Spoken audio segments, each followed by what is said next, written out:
ಬೆಂಕಿ ಬಿದ್ದಿತ್ತು ಅಂತೇಳಿ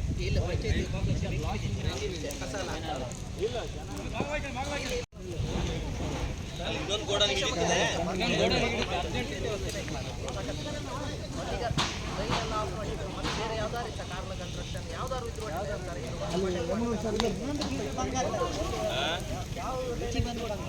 ಅಲ್ಲ ಸಲೀಸ್ರೆ ಓಯ್ ಮೂರು ಎಂಗ್ಳು ಹೆಬ್ರಿದ ಗೋಡನಿಗೆ ತೂ ಕೊಡ್ತು ಮಾರ್ರೆ.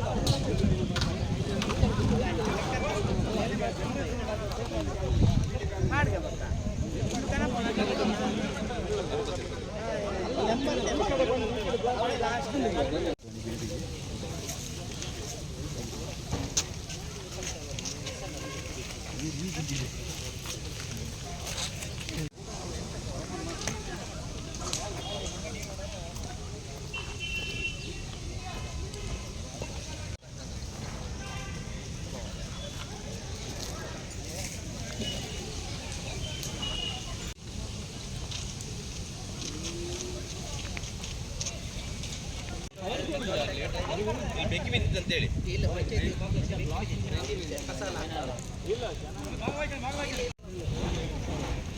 ಗೋಡನ್ ಹಿಡಿತಿದೆ.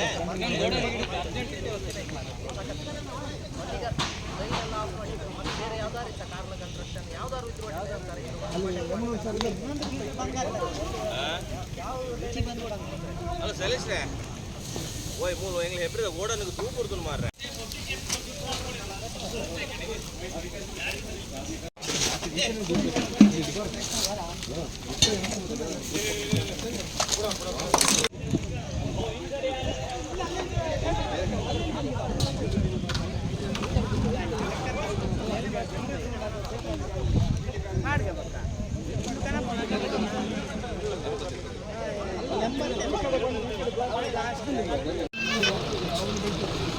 ಗಾಡಿ ಅಡಿಗಡೆ ಅಂತ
ಟ್ಯಾಂಕ್ ವಿಲೇರಿಗೆ ಬೆಂಕಿ ಬಿದ್ದಿದೆ. ಬಹಳ ಬೇಜಾರು ವಿಷಯ. ಯಾಕೆಂದರೆ ಕೋಟಿಗಟ್ಟಲೆ ಒಂದು ಅಲ್ಲಿ ಘಟಕದ ಸ್ಥಾಪನೆಗೆ ಉದ್ಘಾಟನೆಯಿಂದ ಹಿಡಿದು ಎಲ್ಲ ಕೋಟಿಗಟ್ಟಲೆ ಹಣಗಳನ್ನು ಸುರಿದ್ದಾರೆ ರಾಜ್ಯ ವಿಲೇರಿ ಮಾಡುವ ಅಂತ ಹೇಳಿ. ಆದರೆ ಈ ಅಧಿಕಾರಿಗಳ ನಿರ್ಲಕ್ಷ್ಯ ಅಂತಲೇ ಹೇಳ್ಬೋದು. ಯಾಕೆಂತ ಹೇಳಿದರೆ ಮೊನ್ನೆ ತಾನೇ ಬೆಳವೆಯಲ್ಲಿ ಅಲ್ಲಿ ಇದೇ ಘಟಕಕ್ಕೆ ಬೆಂಕಿ ಬಿದ್ದಿರುವುದರಿಂದ ಹೆಬ್ರಿಯಲ್ಲಿ ಇವತ್ತು ಬಿದ್ದಿರುವುದರಿಂದ ಯಾಕೆ ಅನುಮಾನ ನಮ್ಮಲ್ಲಿ ಕಾಡ್ತಾಯಿದೆ. ಯಾಕೆ ಇವರೇ ಘಟಕಕ್ಕೆ ಬೆಂಕಿ ಹಾಕಿ ಏನೋ ತಮಾಷೆ ನೋಡ್ತಾವ್ರ? ಯಾಕೆಂತ ಹೇಳಿದರೆ ನಮಗೆ ಹೊಟ್ಟೆ ಉರಿತದೆ. ಇವತ್ತಿನ ಈ ಘಟಕ ಬೆಂಕಿ ನೋಡಿದರೆ ಒಳಗೆ ಲಕ್ಷಾಂತರ ರೂಪಾಯಿ ಮೌಲ್ಯದ ಒಂದು ಮಿಷನ್ಗಳು ಎಲ್ಲ ಸುಟ್ಟು ಬೂದಿಯಾಗಿದೆ. ಅಗ್ನಿಶಾಮಕ ದಳ ಕಾರ್ಕಳದಿಂದ ಬರಬೇಕು, ಅವರು ಬರುವಾಗ ಇಲ್ಲೆಲ್ಲ ಸುಟ್ಟು ಬೂದಿಯಾಗಿದೆ. ನೋಡಿ, ಈಗ ಅಗ್ನಿಶಾಮಕ ದಳದವರು ಬೆಂಕಿ ನಂದಿಸುತ್ತಿದ್ದಾರೆ.